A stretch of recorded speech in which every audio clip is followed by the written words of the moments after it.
Hi there, I'm Zeke, KJ7NLL, and today we're going to be tracking the lunar eclipse with my desktop satellite tracker. So let's jump right in.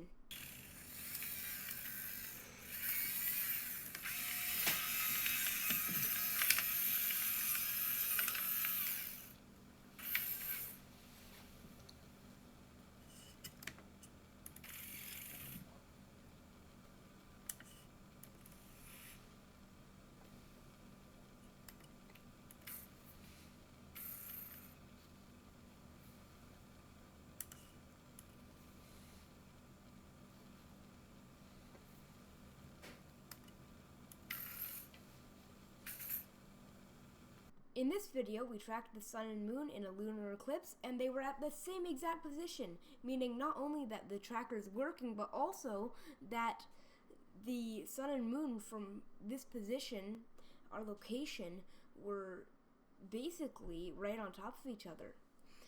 So please remember to hit that subscribe button and that like button to get notified when I make new videos, because I'm going to post a new video of how we made this tracker. So stay tuned for that, and thanks for watching.